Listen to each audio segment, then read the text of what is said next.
There's no place like home for the... Goblins lurking in shadows, edge haunting, whispers creep through the trees, yeah, yeah. Jack-o'-lanterns and chilling dread, ghostly figures dance through the breeze, yeah, yeah. Spirits roll the night, terrors deny, Halloween spectacular fear ignites, with every corner's turn, shadows yearn, for screams and chills in the autumn light. Welcome back to Horror for the Holidays, a Christmas horror movie podcast. I'm Jay Logston. And I'm Joe Sears. And Jeff, it's as you know, we're in week 4. We're almost done. We can see the end. I can see the end, Jay. There's a big neon banner saying the end of the 2025 Horror for the Holidays Halloween Spooktacular. We've been running this marathon for weeks. I mean, it would take us weeks to run I was going to say, yeah, I've been walking this marathon for weeks. Stopping at every restaurant we see. God, thank God, Jay, I conveniently placed a bench. But we're getting there. We got this, and we got one more, and we're home free from the Spooktacular. Oh boy. Can't believe we got cursed with doing 5 weeks of Halloween. I mean, honestly, this one has been a delight compared to some of our previous years. I was going to say, this might be the strongest Spooktacular. I think certainly so far. Even knowing next week's movie, like easily, this is the best one we've had. Yeah, I agree. And I don't know. Let's carve that pumpkin. We're talking about 2022's Terrifier 2. Ooh. Oh, sorry. Terrifier 2.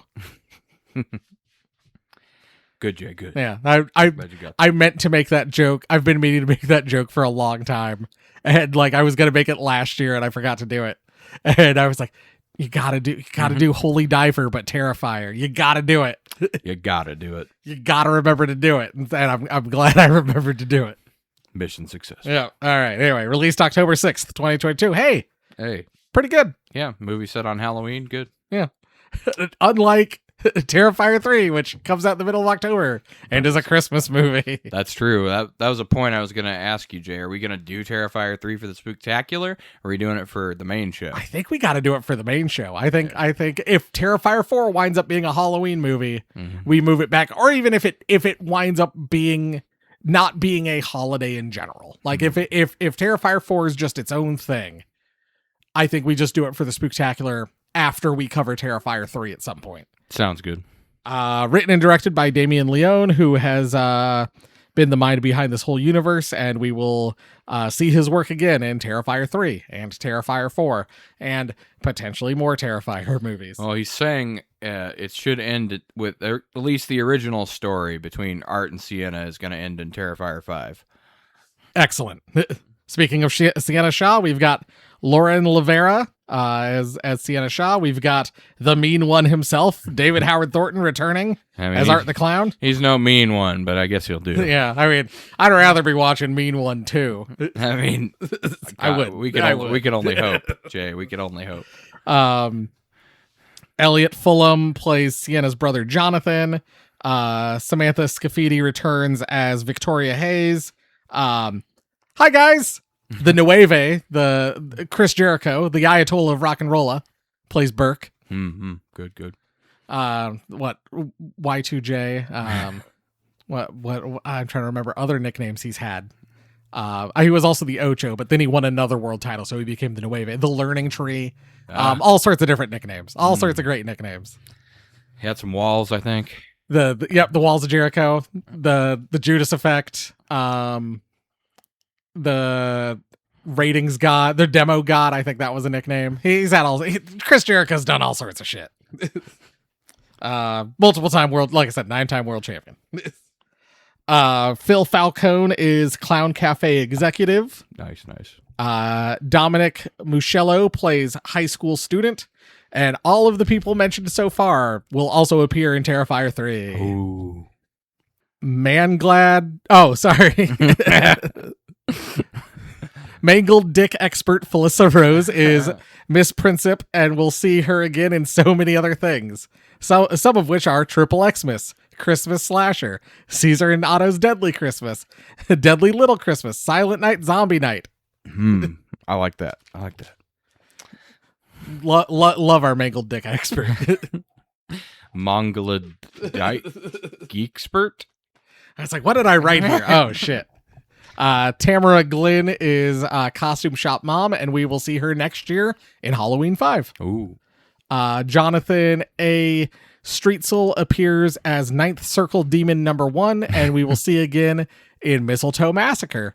Craig Sapinot is Ninth Circle Demon number 2, and he is also in Mistletoe Massacre. Nice. Steve Kislecki is Nightclub Zombie, and we will see again in Christmas Slasher and Silent Night Bloody Night 3 Descent. Joshua Kirkpatrick is Nightclub Vampire and is James in Christmas Slasher. We've got a budget of $250,000 and it made $15.8 million. Ooh. The most successful at the time, the most successful unrated movie or indie movie or whatever. Believe so, yes. Maybe surpassed by Terrifier 3. Probably. But huge. That is an amazing return on investment. I was gonna say any studio would kill for that kind of return on investment. That's the thing. Horror is always pretty safe. Like people always know that, like, spend $1 million to make a horror movie, you're gonna make at least like 5 times your budget back or whatever. But like that is not a $250,000 turned into $15.8 million is nuts. That's like the kind of hit that Paranormal Activity was, the first one. Spawned a whole universe of diminishing returns. When are we going to start that one, Jay? Oh, that, Jeff, if anything, I think that's reserved for garbage days at some point.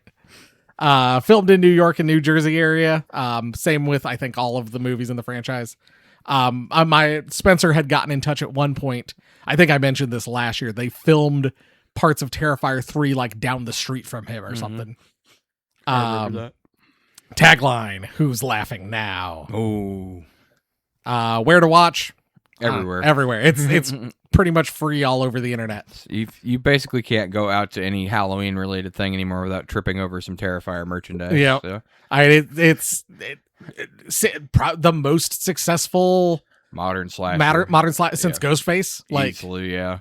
I see people complain about like Terrifier stuff all the time, and it's like, and understandable. Like, you don't have to like terror. You can be a horror fan and not like the Terrifier movies.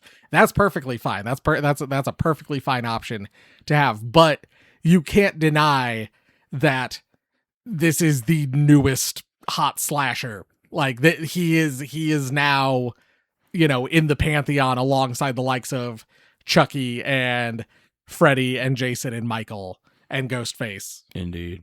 You want to know something depressing, Jay? What? In 2 years, actually, no, in 1 year, I think Ghostface is going to be 30. That's nuts. So basically, it's been that long since we've had an iconic slasher. Yep. And that's the thing. I don't think when like All Hallows Eve aired, because I think that was the first like feature film length of him. Yeah. I don't think when that aired, people No. would have gone, oh, this guy's gonna be an icon. But then, Terrifier came out and people liked it. Even with Terrifier, I mean, people were like, yeah, we liked it or whatever, but nobody was that sold on it. That's why this movie is the way it is, because, like a good writer and movie maker, he took the feedback from the fans. And he's like, okay, so you guys want something with more narrative and not just all kill effects. And so that's how we got this. I saw like a thing while doing Razor Blade in the Candy. I saw a bunch of people like, oh, I can't watch the first movie. It's just kill after kill after kill. And it's like, and then someone saying what you and I said last year, was basically like, and how's that different than Friday the 13th or Halloween or any other like. It's like, that's literally the slasher genre, is the story is just a framework to bolt on kills to. Yep. It's always like some basic run-of-the-mill story, and some slashers do go a little bit outside of that, but ironically, that's usually the ones that people don't like. Which is nuts. I think the only one that's done it like for long-term success, made a more narrative slasher, is Scream. The Scream franchise, at least the first 4. the Wes Craven ones. Yeah. Yeah. He was able to weave in an actual narrative to it and keep people interested. And what's the other one? Because I would say like there are aspects of like the Freddy movie, of the Nightmare on Elm Street movies, where like there's like some like a longer narrative thread kind of tied between at least like 3, 4, 5, the stuff later like that. ones. Yeah, you could definitely tell the direction he was trying to take it in, because he was one of those guys that I think regretted making his original movie, because then people are like, hey, I want that movie 50 more times. He's like, yeah, but I don't want to do that movie 50 more times. I mean, John Carpenter talk about every Halloween sequel except Halloween 3. Halloween, yeah. Anyway, personal experience. Well, I watched this. Oh, what was it? Did you go in theaters? No. Okay. I did not end up seeing it in theaters, but I did watch it, I think, when it came to streaming the first time. And I was like, hey, that was pretty good. Because I had watched it because everybody's like, the bedroom scene, Jay. The bedroom scene is going to make you die if you watch it. Yep. Die in 7 days. People were throwing up in the aisles. And I was like, I mean... It's once again, it's... I'm gonna say the same thing I said last year. It's a cartoon. It got hyped up so much in my head that I was like, oh, I don't know if I'm gonna like these movies. And then I'm watching it, I'm like, it's Looney Tunes. Yeah. It's fucking Looney Tunes. It's beyond the point of absurdity. And then you thought, you think this one is absurd, and then you see Terrifier 3. There was one moment in the entire movie that made me like, I think it's even in the bedroom scene, that actually made me like wince and like actually kind of like ooh like and it's like when he snaps her arm, and I'm like, and that's like the least gruesome thing. Yeah, that's true. Yeah, that's considered mild or whatever by most people compared to what happens in the rest of that scene. But I was like, that was the thing where I was like, ooh, that got me. Indeed, sir. My personal experience was kind of I had not seen this. I saw Terrifier 3. First Terrifier movie I'd ever seen was Terrifier 3 last year. We watched Terrifier 1 for the Spooktacular. And like I said, it was all this publicity about how gross these movies are, how gory these movies are, that just made me go, am I going to like this? Yeah. And I think it was because like the way people talked made me think, oh, it's going to be hostile. It's going to be a torture porn. Yes. And I'm like, I don't want to watch that. Yeah.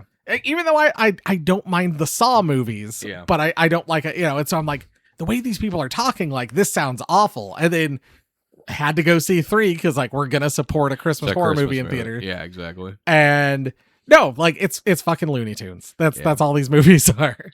I mean, honestly, I wonder if it's just a new generation thing because this is their slasher, and so that this is the first time they're watching it. But it's like there's brutal shit like this in all kinds of slasher movies. And like reportedly, like people threw up during the chest burster scene. Yeah, like. It's nothing new to be like people were puking everywhere. They said the same thing about The Exorcist back when that came out. Yeah, like what, 1972, 73? Like, something like that, yeah. But yes, it's like that's just marketing. Or like the fucking people who are dying at the Blair Witch because it's so scary. Yep. All right. Well, Jeff, let's hit our synopsis here. Okay. We open with Art murdering the coroner from the end of Terrifier 1. Sorry, not the end, but the end of Art's part of Terrifier 1. Yeah. Art is missing an eye and has a hole in the back of his head from the events of the end of the movie, getting shot by the cops. The coroner is able to like crawl to a phone and dial 911, but can't talk because Art has slit his throat. Art hangs up the phone and then like bludgeons the guy with a surgical hammer, plucks his eye out, puts that eye in his missing eye socket, and then proceeds to turn the guy's face into ground beef. Art then is with his bare hands splits the dude's skull in half and pulls his brain out, and then leaves, but not before grabbing some implements like some acid and whatnot to use later. Putting to rest all the assholes from the first one who were like, Art's not a supernatural killer. It's like, well, fine. Then I'm going to have him rip open a guy's skull with his bare hands in the first minute. Fine. I'm going to have him come back from the... Even though you're right, he's not a supernatural killer, but he came back from the dead at the end of the movie. And so now he is a supernatural killer. Go fuck yourself. Art goes to an all-night laundromat. There is one patron who is asleep by the door. Art proceeds to strip naked. David Howard Thornton shows ass. And Art then gets his laundry going and then proceeds to read a newspaper. We get this great scene of him like looking through the newspaper and laughing. And then it cuts to like Art's point of view and it's family of 4 died head-on collision. Oh, Heathcliff. He then hears, like, I think there's, like, some electricity, like, crackling, because when Art came back, there was, like, electricity crackling. Yeah. And Art turns, and there's this little pale girl. Think just, like, a little girl version of Art the Clown sitting there. Menacingly. That only Art can see, because at one point, the patron by the door wakes up, and like, Art and the little girl are playing patty cake, but when the patron wakes up, it's just Art playing patty cake. So you got to remember, not everyone can see the little pale girl. Yes. But some people can. Good guy Art, his laundry done, gets dressed, cleans up the laundromat, and leaves. And then he walks past the body of the guy by the door who Art murdered with a mop handle. Of course, yes. Title card, Terrifier 2. I did enjoy this. I'm probably still going to talk about Terrifier 3, even though we're talking about Terrifier 2. I did enjoy this opening, I think, more than I enjoyed the Terrifier 3 opening. I loved the like the brutalness of that opening kill, followed by like Art just goofing around in a laundromat for a bit. No, I think out of the 3 so far, this is my favorite opening too. Terrifier 2 theme plays, a pretty iconic theme. I'd say that's becoming a pretty popular up there for famous horror themes. Indeed. Over the opening credits, and we get Sienna Shaw making her Valkyrie costume for Halloween. And we also see the sword. It's like a gladius, would you call it? It's like a short sword, but it kind of looks like the Roman like gladiator short sword. Yeah, it could be. But anyway, it's this sword that she has that's also sitting on her dresser. And of note, we watch her blow out all the candles on her dresser as well. So take that, Barbara, you fucking bitch. Nah, she left him on. Sienna goes downstairs and we meet her mom, Barbara, and her brother, Jonathan. Jonathan is infatuated with Art the Clown and is planning on dressing as him for Halloween, but both Barbara and Sienna kind of shoot that down. Sienna talks with her mom about her plans to go to a Halloween party with her friends Allie and Brooke, and her mom's just a real asshole. Just a real piece of shit. Indeed. Having watched the movies out of order and remembering like how sad Sienna was that her mom died. Yeah. And like that being like a big part of 3. And then watching this movie, I'm like, she fucking sucked. Like, well, and the fact that she doesn't take her son being a potential serial killer seriously at all. She's like, no, don't dress up as Art the Clown. It's going to embarrass me. Sienna and Barbara talk about Jonathan's infatuation with serial killers. And then we kind of cut to Jonathan like doing research about Art the Clown and even like reading old newspaper articles about it. Sienna goes upstairs and finishes her costume. Jonathan mentions that her costume looks just like the character that their daddy drew. Oh, and my one note for Damien Leone is I think I'm okay with Sienna referring to her mother and father as mommy and daddy. It's really weird for like a teenage boy to be like, mommy, daddy. Yeah. Really weird. Just, I don't know. Every time Jonathan said daddy, it kind of like took me out of the movie for a second. Sienna falls asleep and dreams that she is at the Clown Cafe. This is probably one of the 2 most famous scenes outside of the bedroom scene. Yes, this is one of the most memorable scenes, I think, for most people. There's a bunch of Art the Clown imagery, and it's kind of like a Bozo the Clown kind of thing. And we see an ad for like a kid shooting an ad for Art Krispies, a cereal with glass insects and razor blades inside. Art comes out, starts to give like all the people in attendance like different like junk foods, and then gives Sienna a gift. And when she opens the box, there's like a human heart in it with like worms crawling around. Oh boy. And then it starts to like bleed. And then we get, classic Art pulls out a Tommy gun and murders half the audience. Right. And the whole time the like the little I don't know, hype man, the little singer for the Clown Cafe, is just sitting there like still playing the Clown Cafe song on her banjo. Might as well. Art then pulls out a flamethrower and lights her on fire, and she proceeds to still dance around while playing the Clown Cafe jingle. Sienna like is able to crawl away, and she gets to the box, or she's crawling towards like the cereal box because there's supposed to be a prize inside. And Art kind of notices her and starts walking towards her, pulling out the flamethrower. And Sienna reaches into the cereal box and pulls out the sword and is able to block the flames with it. And then she wakes up and her dresser's on fire, like the candles have all lit and they're burning the wings for her costume. So the dream was real. Yep. Weird. Oh, Jay, I'm getting word from the sword analytical desk that we have at the podcast. Okay. You were close. Apparently it is a spatha, which is a type of Roman sword used by knights and cavalrymen. Okay. So it's basically a longer gladius meant to be used from horseback. Okay. Cool. There you go. Thanks, sword desk. Thanks, sword desk. Doot, doot, doot, doot, doot, doot, doot, doot. Slash. Barbara puts out the fire and yells at Sienna. Stupid bitch, leaving your candles lit. I hate you. Barbara really sucks. I love you, Mom. Fuck you. Barbara tells Sienna to go back to bed, and Sienna sees that while the wings are fried to a crisp, the sword is perfectly fine, untouched by the flames. Weird. It's almost like it's magical.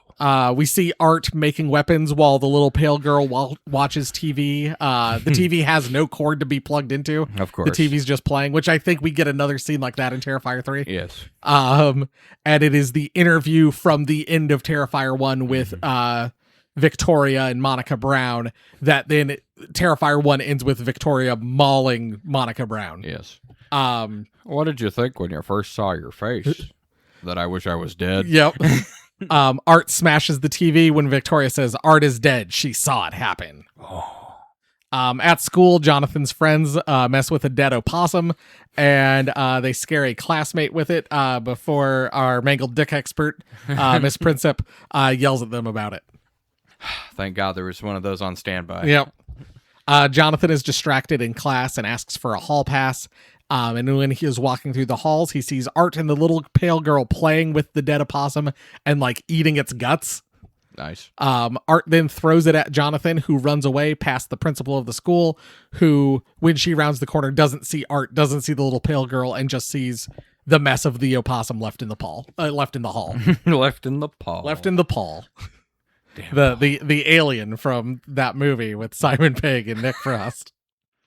At her school, Sienna's friends Allie and Brooke talk about what happened to Monica Brown, and Sienna freaks out.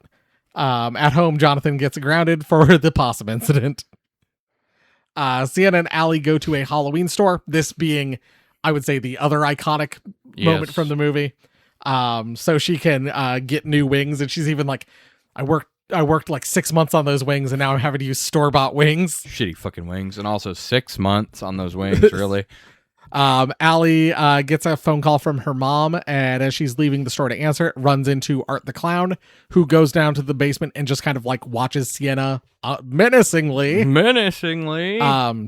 Sienna goes upstairs to buy the wings, and this is where we get the famous Art the Clown. Like, Sienna's trying to pay for the wings, and Art's like trying on different sunglasses and honking a little clown horn.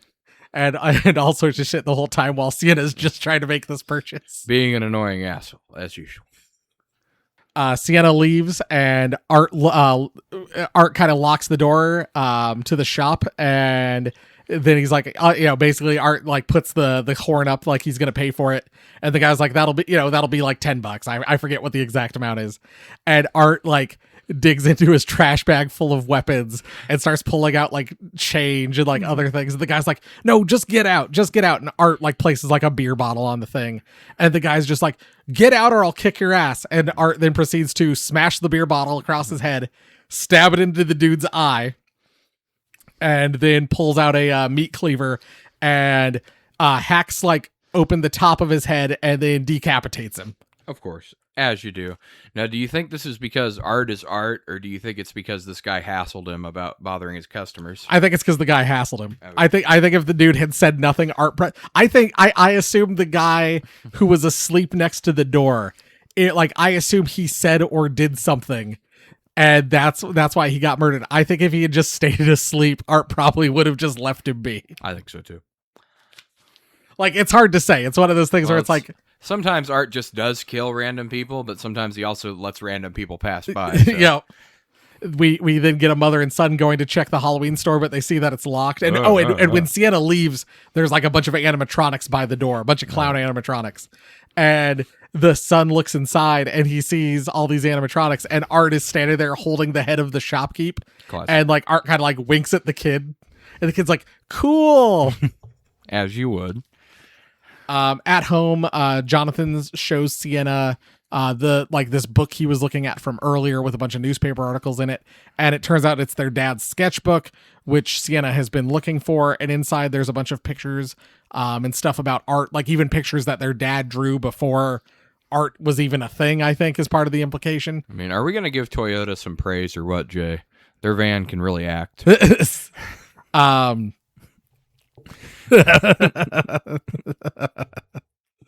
Jonathan begs the Toyota Sienna not to go out because he has a bad feeling about tonight, and he's right.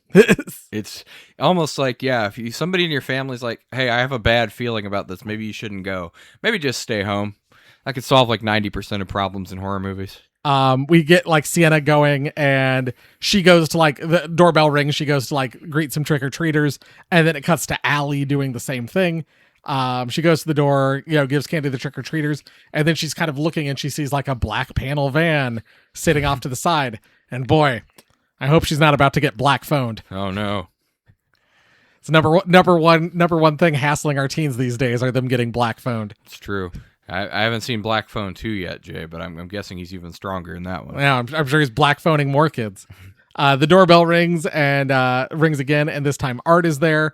Allie says, "Aren't you a little old to be a trick-or-treating? Aren't you a little aren't you a little short for a stormtrooper?" And she kind of like tells him to leave, and then Art proceeds to like knock on the door again, and she like tells him to leave. And then he like starts pounding on the door. And she's like, yeah, nice art costume, loser. Come back when you're the mean one. And Allie kind of gives him some candy, and then Art just walks off.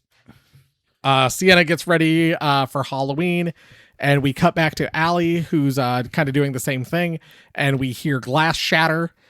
She goes downstairs to investigate and finds Art in her house, who chases her, and once she is caught, he scalps her, cuts off her arm, and then begins to flay her skin. Art then leaves the room. Allie tries to crawl to her phone to call Sienna for help, just for Art to walk back in carrying salt and bleach and pour it all over her. As you do. Sienna tells her mom goodbye, and after initially Barbara being a real asshole about the whole thing, she does tell Sienna that her dad would have loved the costume. We cut back to Allie's house. Allie's mom arrives and to find the back door broken. When she goes upstairs, she finds Allie, and Art. Art's still kind of just playing in her room, and you see Allie's body laying there, and then she starts to move, which she's still alive. Oh god, yeah, the eye moving is probably the creepiest thing in this movie.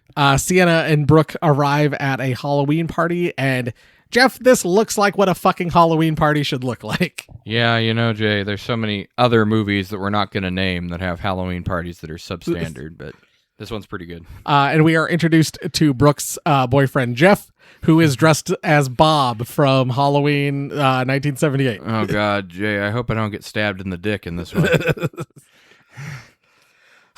Probably my favorite kill in the whole movie. But yeah, I loved the Bob costume. I thought that was great.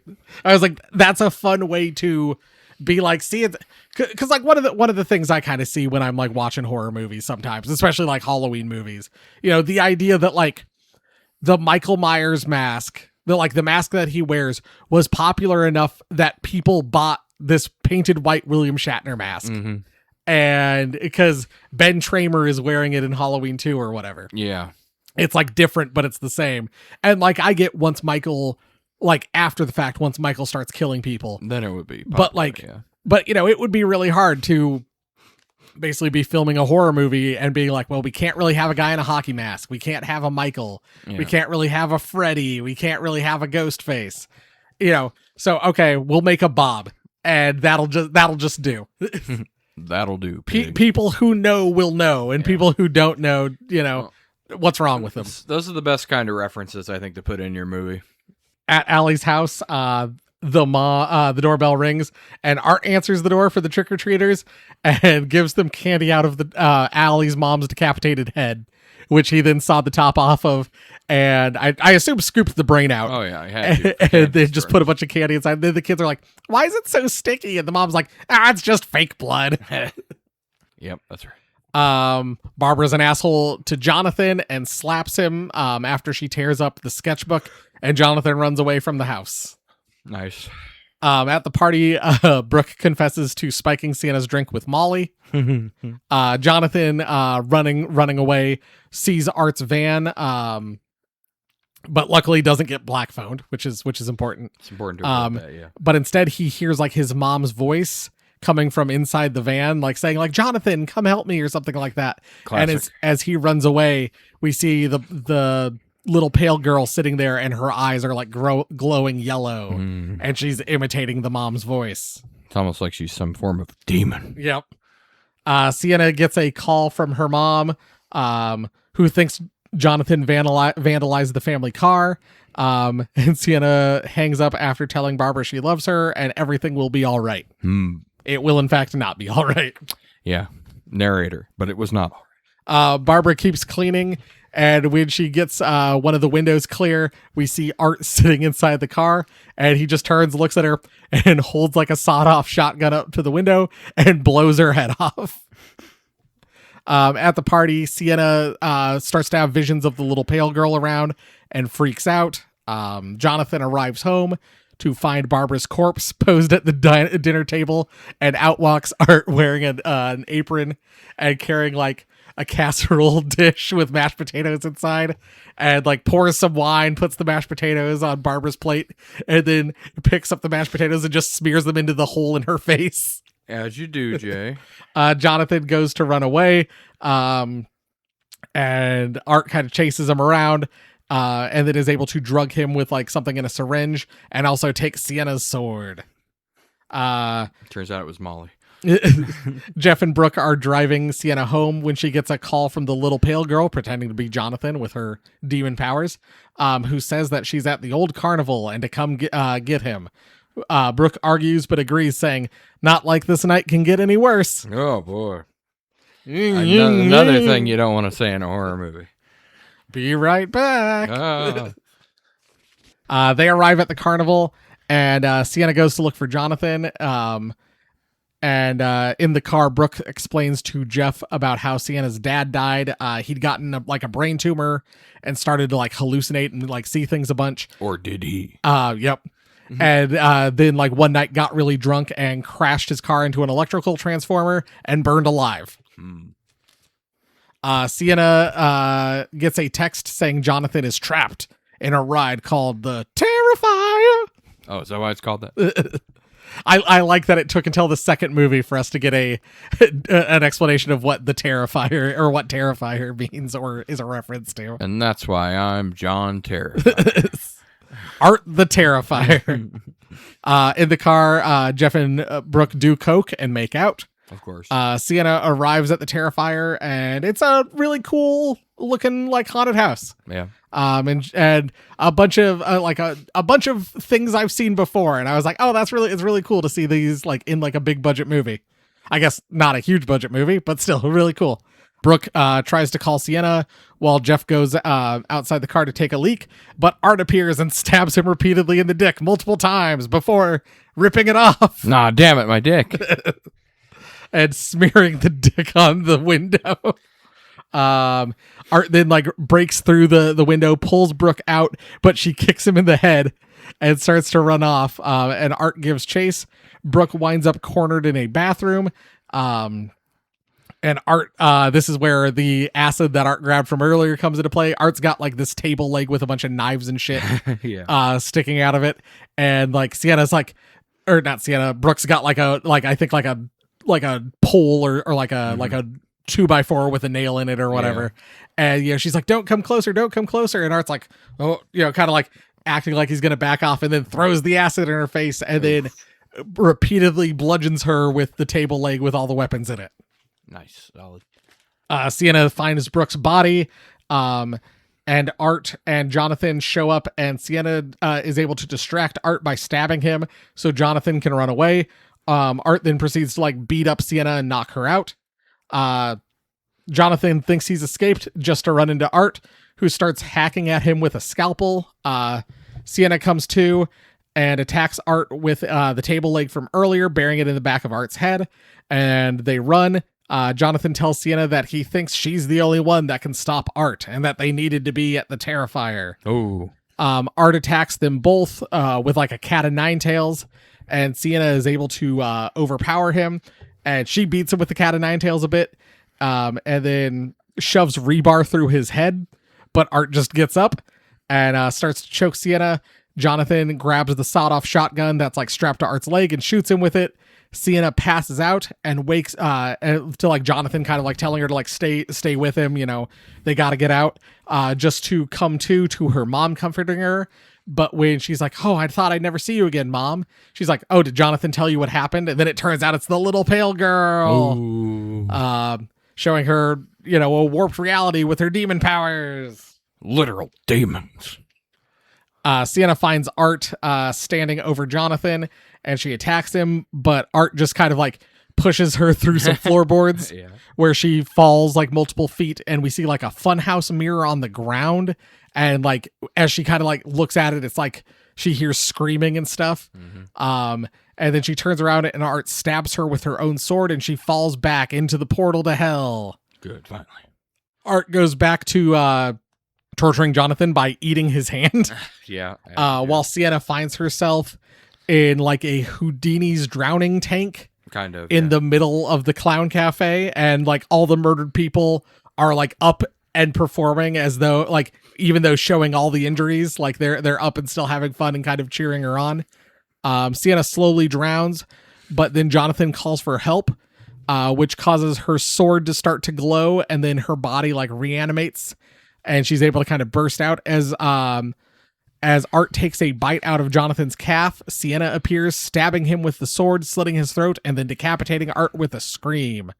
Sienna and Jonathan are kind of, you know, panting and like they're breathing heavy, and then the little pale girl shows up, doesn't pay them any mind, just goes and grabs Art's head and starts like cradling it like a baby and leaves. The theme starts to play, credits roll, mid-credit scene at the Miles County Psychiatric Hospital. Victoria is, we first see her puking and then bleeding from her crotch. We then see suddenly that like her stomach expands as though she's pregnant. And two orderlies talk about just the whole situation, and one of them starts to hum the Clown Cafe song, and the other orderly's like, what's that song? And she's like, I don't know, like the Victoria's been humming it all day. Oh no. And so that orderly kind of goes to check on stuff, and she hears Victoria singing the Clown Cafe song, so she goes to check on her. And we see that Victoria's given birth to Art's head. Oh. And Victoria laughs and her eyes glow yellow like the little pale girl's. The little pale girl has possessed Victoria. Wow. Credits roll. Clown Cafe plays. End of movie. Clown Cafe. Drop on by the Clown Cafe. Drop on by the Clown Cafe. God, it's such a great song. Indeed, sir. Hurry up and order quick before it runs away. That's a wrap on Terrifier 2. That's Terrifier 2. Man. Are you terrified yet, Jay? I'm so terrified. Good. It was, I feel like we barely talked about it. That movie breezes by. I don't know what people are complaining about 2 hours. Too long. Boring. Well, what category do you want to start off with today, Boring.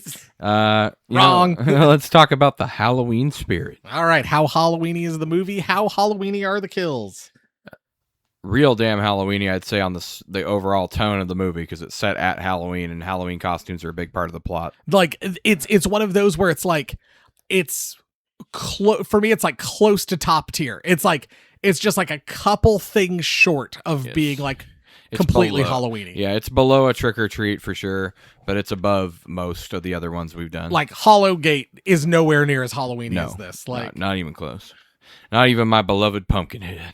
it's just small things like maybe having like more Halloween, like more trick or treaters on the street. More trick or treaters. I think more decorations, like more jack o' lanterns, more things in the yards, maybe. Yep. But I mean, that's probably the budget constraint. Oh, I'm sure. Because when he had basically a blank check for 3, you saw how many Christmas decorations and things were put around. Yeah, there was Christmas shit ever.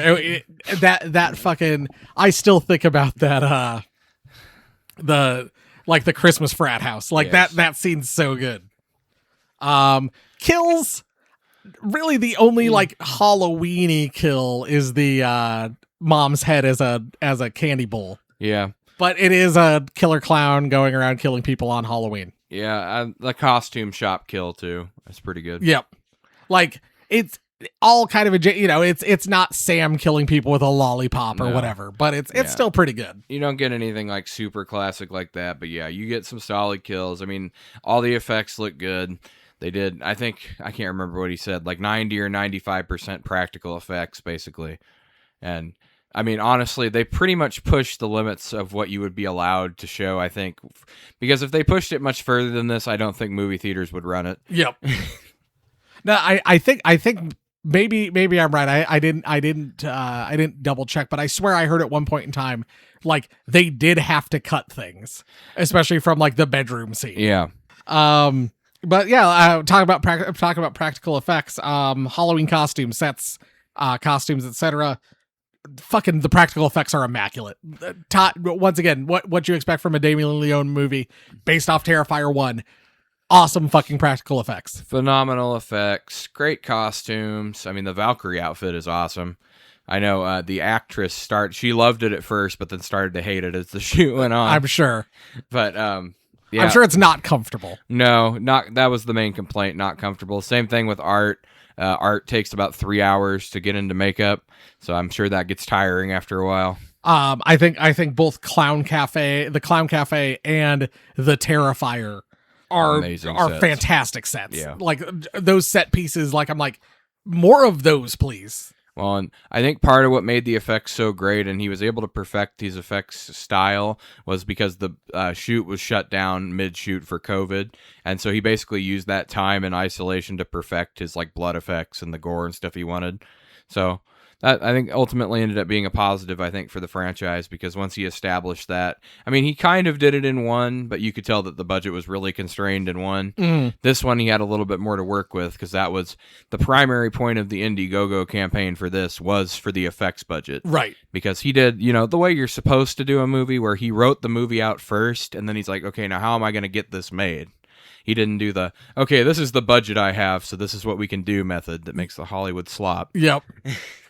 Talked about Sienna's costume. I loved Jeff's costume, the homage to Bob. Yes. I thought that was great. Poor Jeff and his stabbed dick. Hate when that happens. Little pale girl, I thought was creepy as shit. Very creep. She's like, people are like, oh, art. I'm like, the little pale girl is way scarier than Art. Oh, also, I don't think I mentioned the little pale girl is Art's first victim. I believe that's what the newspaper thing implies. Yes. So like that kind of, and then potentially Victoria being the second victim, like passed on, or the second, or the only victim to survive. Like Certainly that demon yeah. then possesses Victoria. Certainly the demon. It seems like Art's like penchant for violence is what got this demon interested in him in the first place, and the little girl kill kind of like attracted its attention. Also, I love the idea that a haunted house at a carnival, that the Terrifier is also the gateway to hell. I think that's such a cool idea. Honestly, what it reminded me of, something you would see like in Spawn. Yes. Like the way there's gates to hell around town. Yep. Yeah, I think that's all I had for Halloween costumes and stuff like that. Yeah, you can't say enough good about the effects in this movie. You can't say the character designs are all great, very memorable. I mean, obviously the merchandise sells like hotcakes everywhere. Yep. I mean, yeah, fucking can't keep. I think we are out of Art the Clown costumes currently. At least for adults. We have some still for kids. And I think maybe at work we have one little pale girl outfit left, and like I think that's it. And I see the Arts Krispies and the sunglasses everywhere. I mean, I have a pair of the Christmas sunglasses over there, and I think I also have a pair of the sunflower sunglasses. Yeah. And I also have an Art the Clown Santa animatronic because I'm a fucking moron who decided to use my employee discount on that. You know what, Jay? I approve.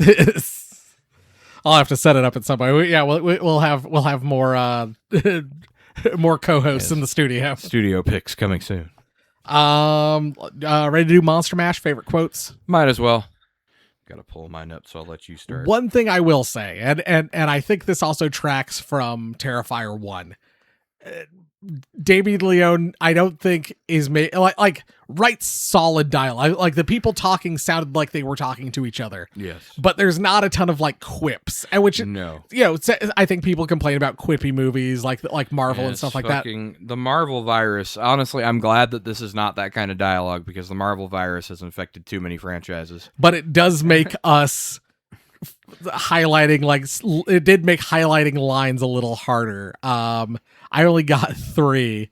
One of the last things Allie says, you're really weird, you know that? And she says that to Art.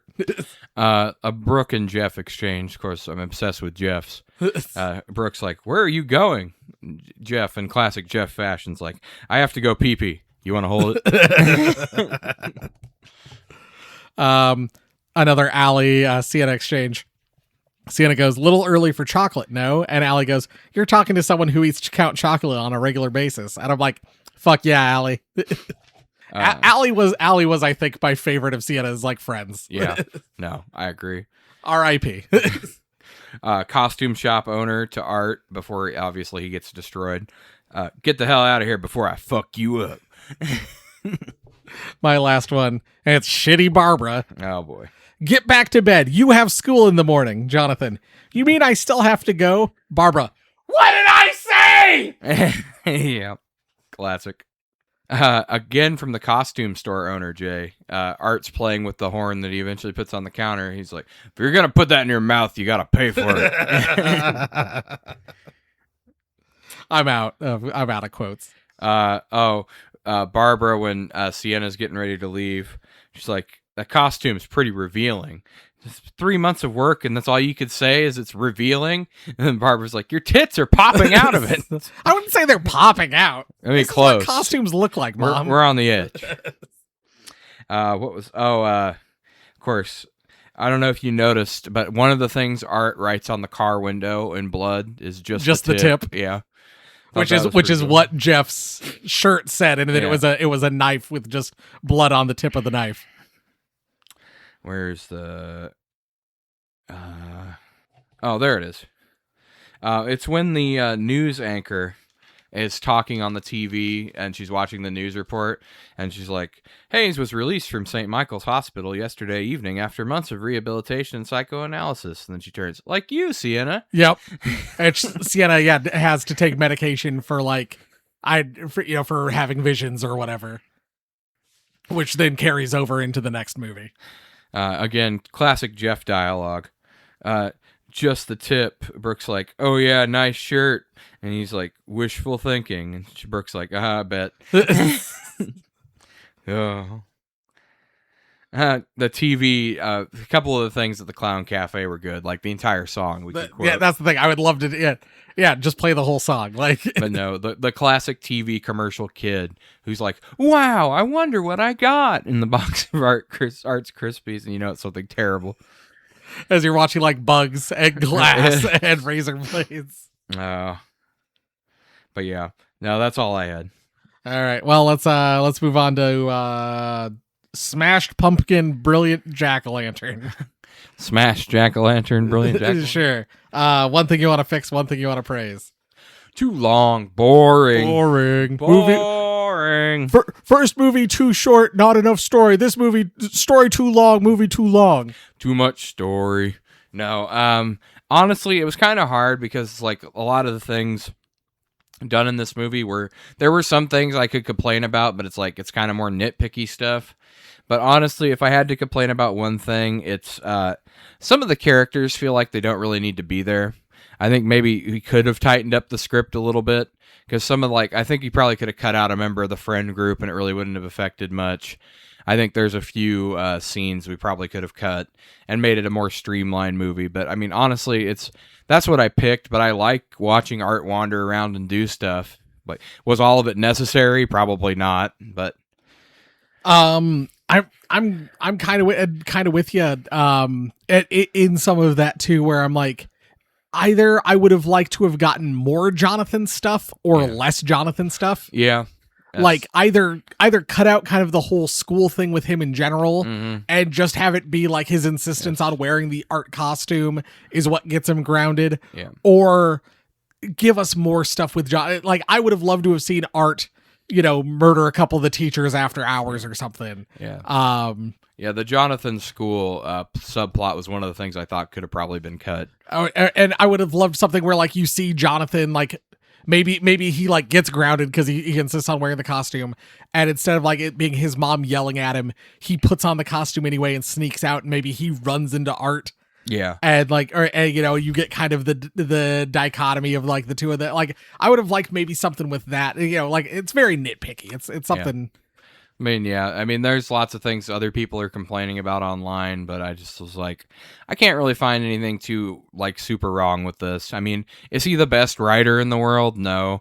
But I mean, like you said, the dialogue sounds natural enough that it doesn't like drag down the movie. Yeah, like if anything, the worst times the dialogue sounded were the worst actors in the movie. Yes. Like there's these girls walking by Jonathan in the hall, and they're like, "You can borrow my gym shorts." Yes. Like, well, I was gonna comment on that too. I was like, some of the acting is atrocious in this movie, but I mean, it was a $250,000 budget, and I bet those girls, like mom or dad, donated enough money for them to get to be in the scene or whatever. I'm assuming that was an Indiegogo perk or something. Yep. Yeah.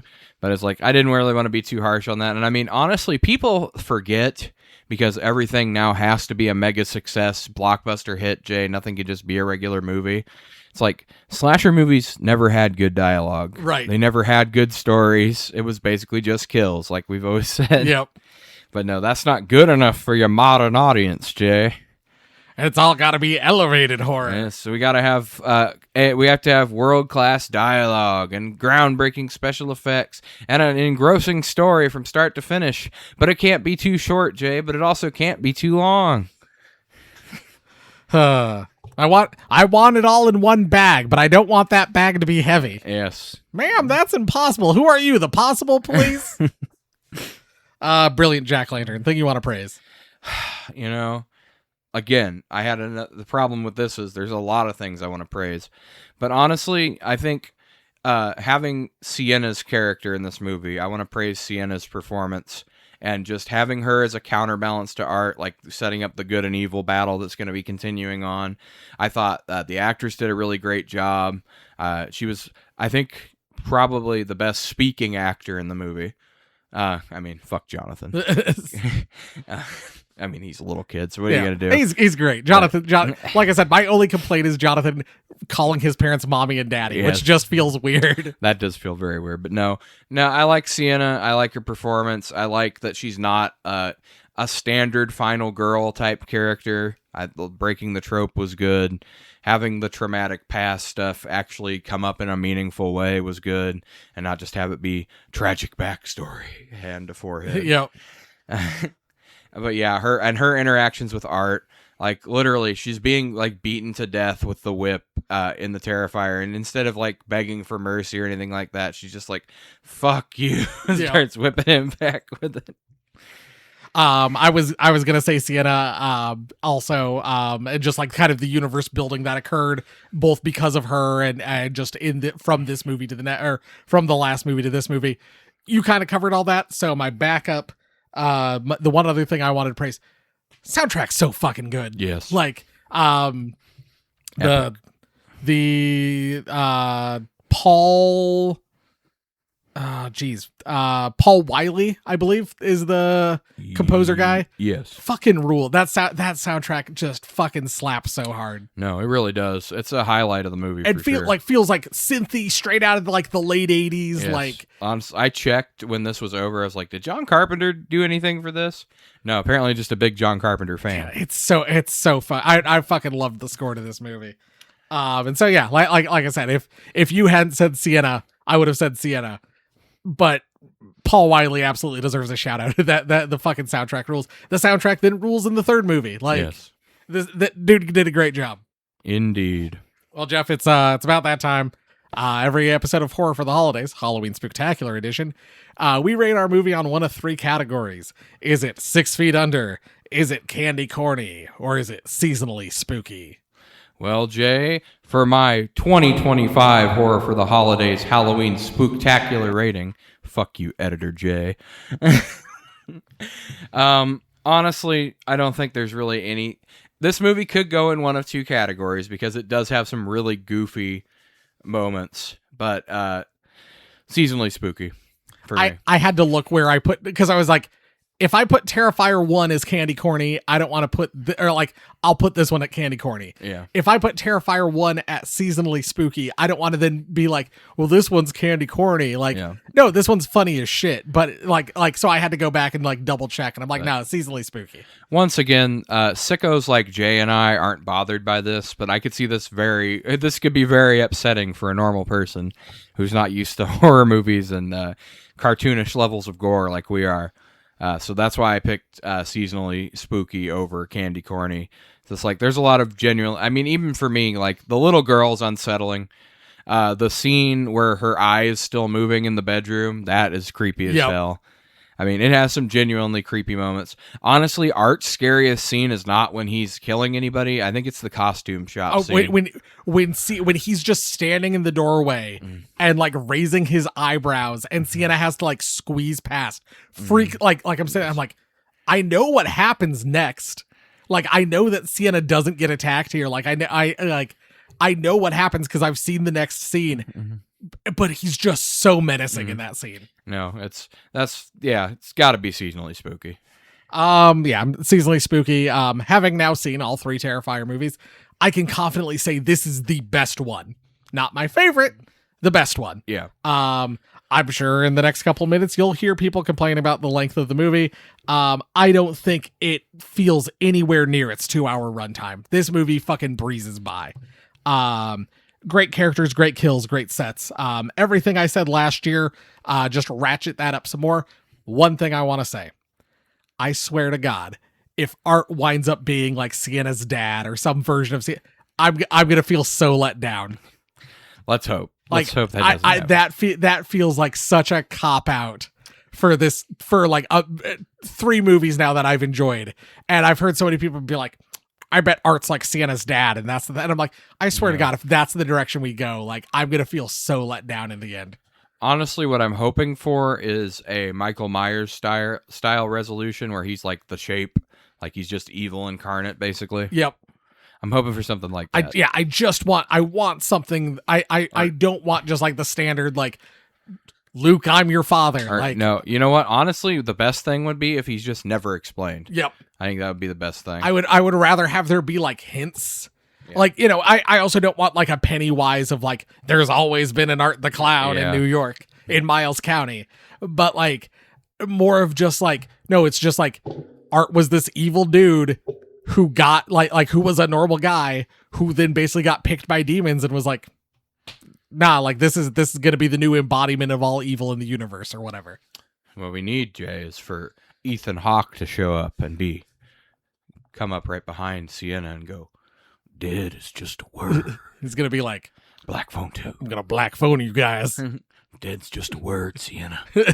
What if Ethan Hawke had like rolled up, like swap those 2 movies out just for one scene, and suddenly like, you know, you get Finney like riding his bike, and like there's the black van, and then Art just pops out. God, that would be an epic crossover. Or vice versa, like Sienna thinks like, oh shit, it's Art in his van, and then it just winds up being the grabber. That would be amazing. Well, But Jay, did you consider that movie too long, movie too boring? Razor blades in the candy. I did. I fucking. Ugh. Special effects were bad. I saw question mark? that too. I was like, what the fuck is wrong with you people? What happened with the sword? Total boner killer, bro. Literal quote from a review, by the way. All right, I think I've got 4. I think I've got 4. Ow, my boner. 1 out of 10. The original was tolerable, but this is just lackluster at best. I honestly have no idea how the score is so high when the 1 out of 10. When the movie was absolutely terrible. I enjoyed the original from 2011, so that I think that's the short film. And the actual full movie in 2016 was decent. But this just had absolutely no plot. What? Doesn't give a glimpse into how he was brought back to life except from one would say is his imaginary friend who might be a demon of resurrection. Don't get me wrong, I love horror movies. I'm starting to doubt. But this isn't a horror movie. This is just a bunch of corn syrup and red dye thrown in with removal of plasthetics. They should have just left it alone after the first one because it literally is murder after murder after murder with absolutely no plot or theme to be had. Did they get the 2 movies mixed up? Jay, Because those were the complaints we had last year. I am fully convinced, and you can call me a conspiracy theorist if you want. I believe that 50 to 70% of online reviewers have never actually watched the movie that they're reviewing. I mean, we've had it confirmed multiple people not finishing the movie and writing a review. It didn't make sense. Well, you didn't finish it. Of course, Jay. Of course you would say that. All right. Are you ready for this? Yep. Terrifier 2 is a masterclass in misunderstanding cinema. Had you in the first half. Leon believes excess equals substance. He mistakes viscera for vision. Every frame screams, "Look at me, I'm transgressive." But it's all noise, no nuance. The pacing feels like Tarkovsky directed a snuff film. Okay. By the time Art the Clown pulls out his 9th murder prop, I longed for the subtlety of Saw 2. This isn't exploitation art. This is just exploitation. Full stop. That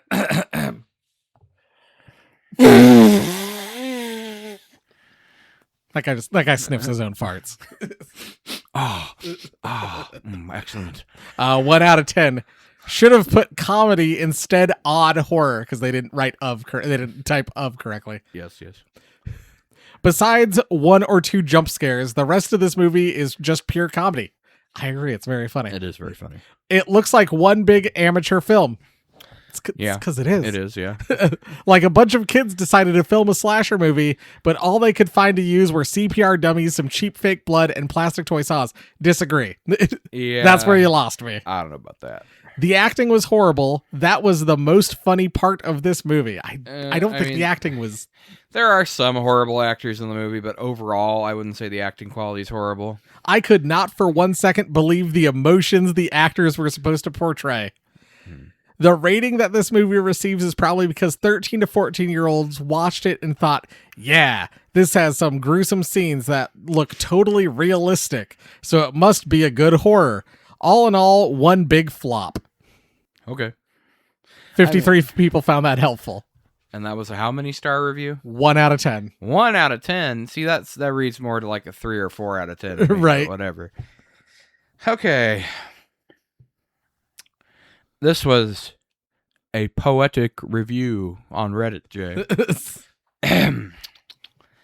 In the circus of despair, a clown juggles entrails while meaning lies gutted in the corner. The director paints in red, but forgets that red without contrast is just noise. Every scene stretches beyond reason, like a rubber band around a corpse.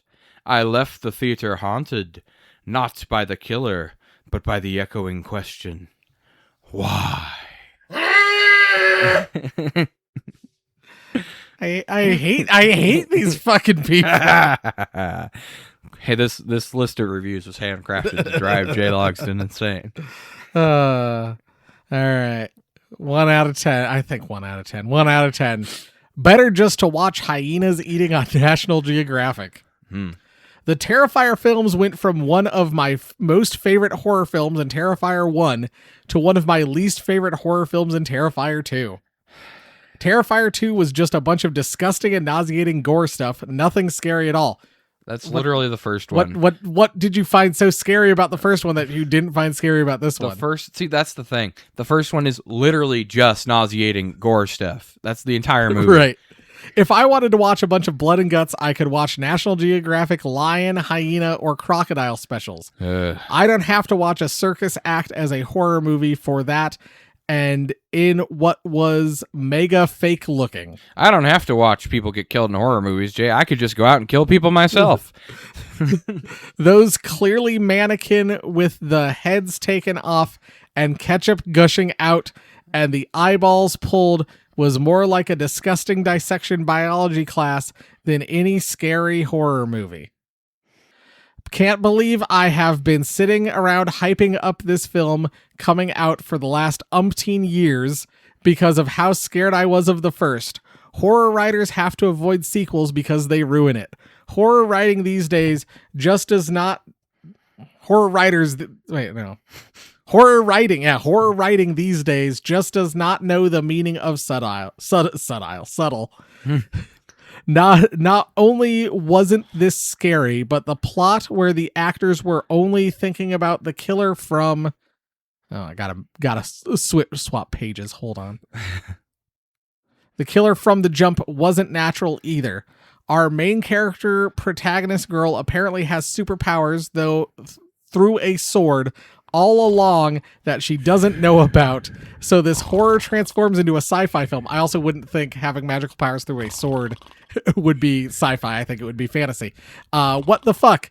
I didn't get any of it. Also, are we now to believe that Art the Clown also has supernatural powers since he got up from a gunshot amid all the blood splattering and guts from being stabbed as well, like nothing ever happened? If you liked Terrifier 1 so much, why do you think he got up in the first fucking place? I thought he was represented as some old creep in a warehouse in the first one. Where did the supernatural sci-fi stuff come into play? At the end of the first movie. Waste of money. Jeff fell asleep. Is the review over? It is. Oh, people complain about the movie being long. Yeah, I love Terrifier 1, Jay, but Terrifier 2 is terrible, even though it does everything that 1 did, but better. When did Art get supernatural powers? At the end of the movie you supposedly loved. Terrifier 2 presents itself as a postmodern deconstruction of the slasher mythos. In reality, it is a post-lobotomy reconstruction of the human attention span. Oh, the film's central metaphor, if such a term can be applied to a chainsaw, appears to be that pain substitutes for plot. Leon weaponizes duration itself. Each minute feels like an hour. Each kill like a thesis statement on narrative decay. 0 stars for craft, but infinite credit for making time itself suffer. This is my last one. 5 out of 10. Gore galore, but the storyline falls flat. I was like, I did a bunch of 1 out of 10s. I'll grab more middle of the pack. Of the road, yeah. There is so much more gore in this film compared to the first, and very graphic shots, which was exactly what I was expecting, so that part was fine. The actors in this one are also so much better, which is nice, but for a slasher film, not essential. However, the runtime of the film was excessive, and the overall plot, which seemed to be heading one way but didn't really answer anything, was a head-scratcher. Felt like there was a lot of potential and pieces in place for a really great film, but the execution was off. Lauren Rivera as Sienna was really brilliant in this, a truly fantastic performance. I'd recommend watching this, but no, it's more about straight up gore with supernatural themes than any real storyline. So, once again, I went into this expecting Terrifier, and this person probably complained that Terrifier 1 didn't have enough story in it. Didn't have enough story. Nope, still not enough story. Not enough. Movie too long, not enough story. Movie too long, too much story. It's 2 hours and 18 minutes long. That's longer than The Exorcist, longer than Psycho, longer than the lifespan of my will to live. By the time the movie ended, my popcorn fossilized. I had aged a decade. My soul had decayed. Somewhere out there, a better version of me turned it off after 5 minutes and went outside. That version is still alive. That's like, we've watched long, slow, boring movies. Oh my this God. is not those. Have we watched long, slow, boring movies? Nutcracker Massacre. Oh my God. I saw Terrifier 2 after several members of my congregation mentioned it in confession. I now understand why. This is not entertainment. It is spiritual corrosion projected at 24 frames per second. When the credits rolled, I didn't feel relief. I felt the absence of God. I will be performing a cleansing this Sunday. I that's the thing. Part of me wants that to be real, and part of me wants that to be like someone pretending like they're a priest or a pastor. All right, Jay, well, let's finish this up. This is a little bit of a longer review, but it's from a guy that we know to be pretty wordy. Just saw this movie, Terrifier 2 they call it. Terrible. Absolutely terrible. People are saying it's the scariest movie ever made, and maybe for some people it is. But I wasn't scared, not even a little, believe me. I've seen scarier things in Nancy Pelosi's refrigerator. The clown, weak. Not funny, not classy, not even a good clown. I've hired better clowns for Mar-a-Lago kids' parties. Tremendous clowns, the best. I wouldn't want to go to those kids' parties at Mar-a-Lago. Art the Clown. What kind of name is that? He's got no art, folks. He's a disaster. The movie's a mess. 2.5 hours. Way too long. Like Sleepy Joe giving a speech with no teleprompter. It's all blood, no plot, no deals, no winning. The director, a total lightweight, doesn't know pacing, doesn't know editing, doesn't know how to make America scared again. If I had directed Terrifier 2, it would have been beautiful. Fast, efficient, big success. Everyone would have loved it. We would have made a great horror again. They say people fainted during the screenings. Fake news. Nobody fainted when I was president. People were strong then. Now they're fainting over some clown with a hacksaw. Pathetic.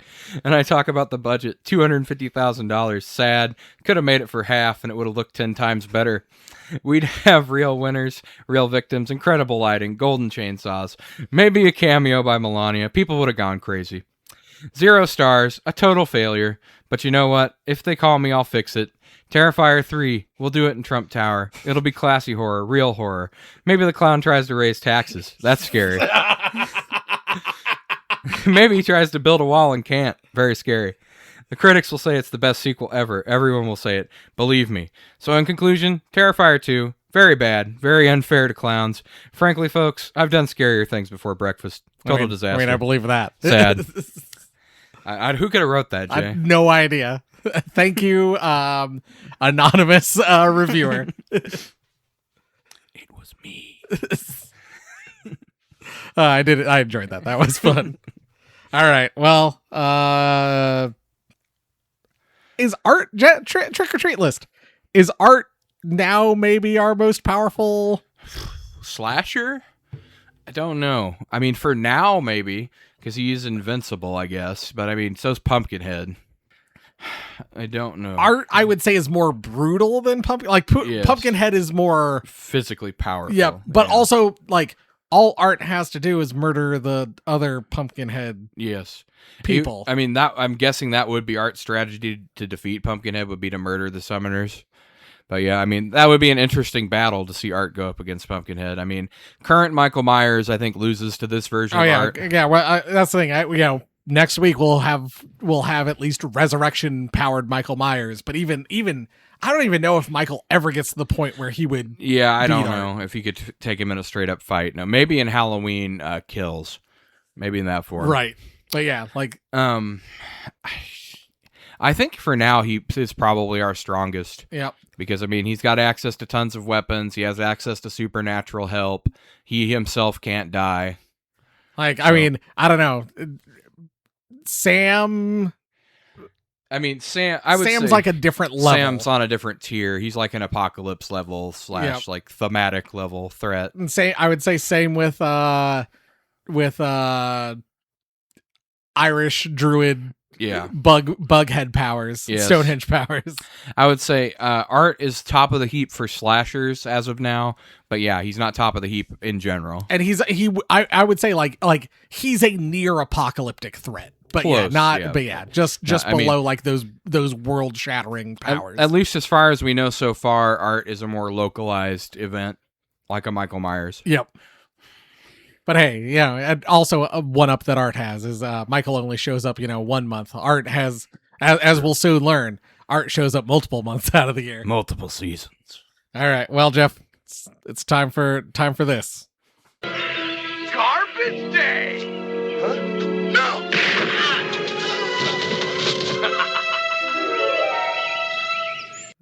All right, Jeff, we got Oreo apple pie a la mode flavor. Ooh. Are you going to do it again, Oreo? We've got salted nut roll apple pie flavor. Ooh. There's a theme. I'm sensing that. Ooh. You smelled these? Take a whiff of that. That's good. Smells like apple pie. You fucking freaks at Oreo. What are you doing to these cookies? We got Ghirardelli Squares pumpkin spice caramel. Ooh. Oh, We've no. got Ghirardelli jack-o'-lanterns caramel apple. I knew it. This is part of Jay's plot to turn me into a basic bitch. We've got Hershey's Nuggets pumpkin spice latte. Oh, no. We've got caramel apple sugar babies. Oh, boy. I don't know if you've seen them, Jay, but I've been enjoying the memes of women drinking pumpkin spice latte out of deer feeders. We've got Alani New pumpkin cream. Ooh. Oh, Jay, somebody creamed in my pumpkin. What is that? What is this out there Halloween negative? Ah. And last but not least, Jesus, he's still pulling things out. pumpkin pie Pop Tarts. Just the fucking Joe Bob coolers become Art's bag. We'll just do one of each. We're splitting a Yeah, Pop we'll Tart. split the Pop Tart unless it's good. I don't think it will be. Oh, you never know, Jay. All right, so I just need a salted nut roll and one of the Hershey nugget things. Oh, you need some sugar Sugar babies, I forgot about those. and you need another Ghirardelli. Oh, we need two? Yeah, there's one of each. Oh, okay.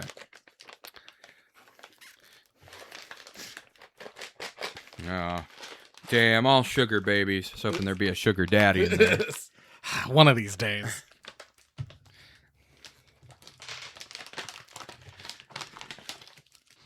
I don't know if you want a couple of Yeah, might as well pumpkin nuggets. do two so we can get the full flavor. Do you follow Meat Canyon on YouTube? You watch his animations? Yeah. Yeah, I'm a member of his Patreon club, and he sends out stickers every month. The stickers for this month are the basic bitch with the pumpkin spice latte from that pumpkin. I don't know if you've seen the pumpkin spice one or not. I don't think I have. I'll have to check it out. She goes through the drive-through and becomes increasingly unhinged every pass around. Maybe I have seen that.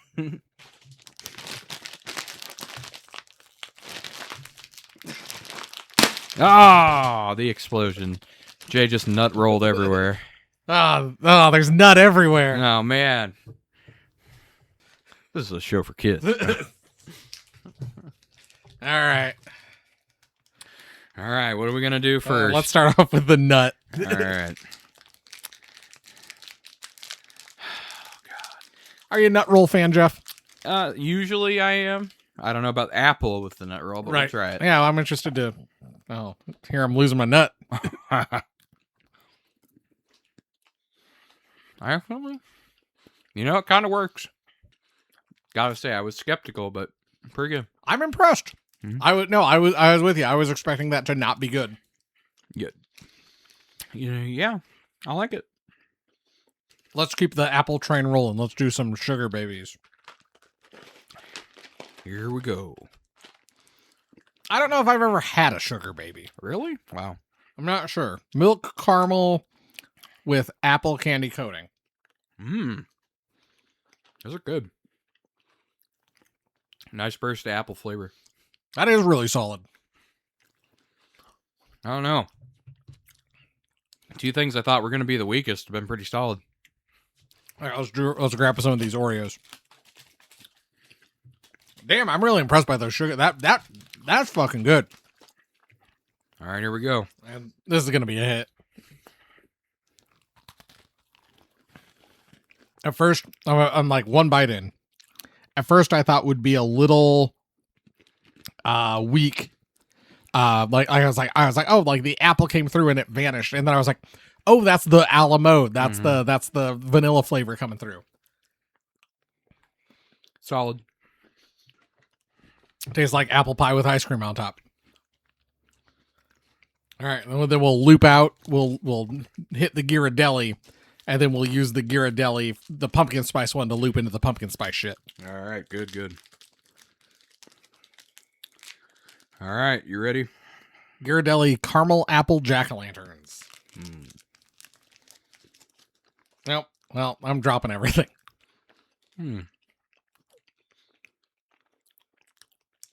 As you go along, it gets more appley. Kind of like it.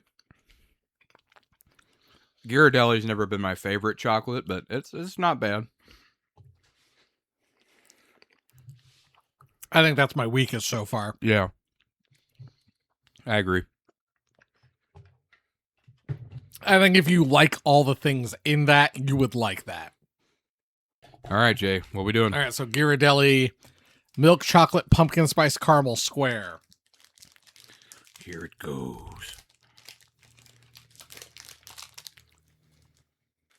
Oh, I was hoping my thing would have a little guy on it or something. Nope. I was hoping we get flat top Frank again or something. Yeah, that'd be awesome. He just starts showing up at different foods. All right, I'm gonna take a bite. We'll see how this is. I like that one better than I like the caramel apple. The pumpkin spice flavor is really good on that one. Yeah. Pumpkin works better, I think. Yeah. All right, let's grab a Hershey's nugget. I think I like the Ghirardelli better. Can't really taste much in the Hershey. No, it's the Hershey. I think the kind of the shitty Hershey's chocolate kind of overpowers the rest of the flavors in that. Yeah. All right, Pop-Tart and then Alani Nu to wash it down. Mm-hmm. Find out who creamed my pumpkin. We got apple nut all over the floor. We got creams in our pumpkin. Disgusting. I know. So there was that WNUF 2-pack that at Walmart, and I heard someone talk about it, and they were like, and they basically called out. They're like and there's this really funny joke where like these people are like, oh, there's aliens attacking our farm. Look, they probed our jack-o'-lanterns, and then like she also has two like grown like idiot sons, and it's like they're clearly the guys who probed those jack-o'-lanterns. And I'm like, I'm glad you caught that joke. With how good the Oreo pumpkin pie has been the last couple times we've had that. All of these pumpkin things are letdowns by comparison. No, they are. I'd say the Ghirardelli's been the strongest so far. Strongest flavor for sure. This Pop-Tart doesn't taste like anything. All right, then let's cream these pumpkins. Oh boy. Jay's creaming it. Instantly needs to be said. It's supposed to be cream. Jeff, that's clear. Cream is not clear. It might be, Jay. Might signal a health issue. Right, probably need to get that looked at. If your cream is clear. Yeah. Should be at least a little hazy. Yeah. I don't know. Contact the vet, because clearly we're talking about cow's milk. Yes. Also, weird smell. Oh yeah.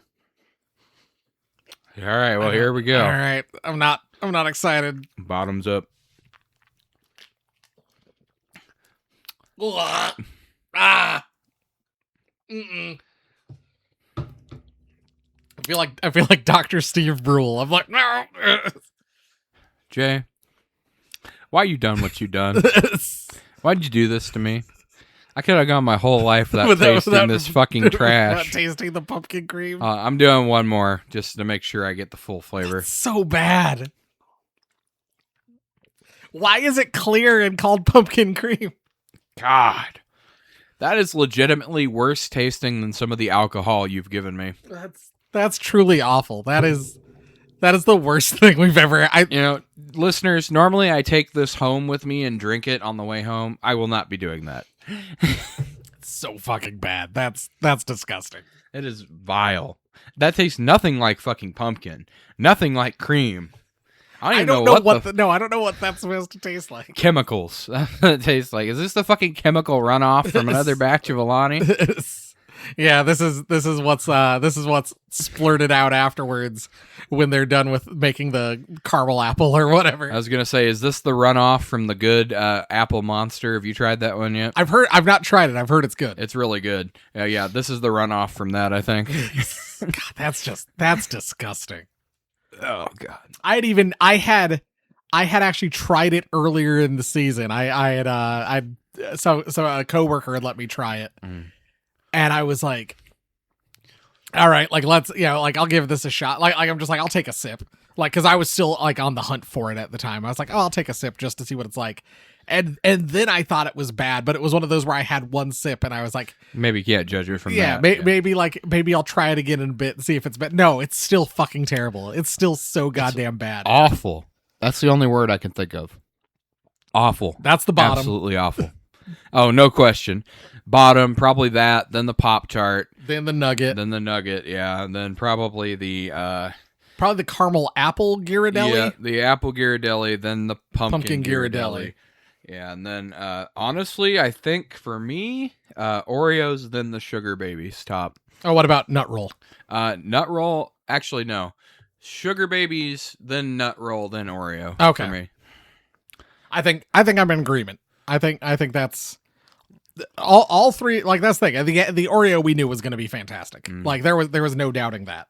I was expecting this. Like I wasn't sure how any of the pumpkin spice stuff was going to be, but I was expecting like the Nut Roll to be disappointing.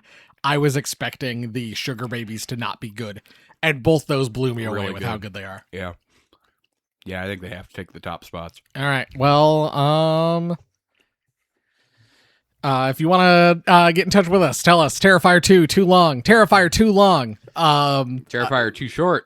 Send us an email, horrorfortheholidays@gmail.com. Get in touch with us on social media. We are all the places. We are at horror4holidays. That's horror, the number 4 holidays.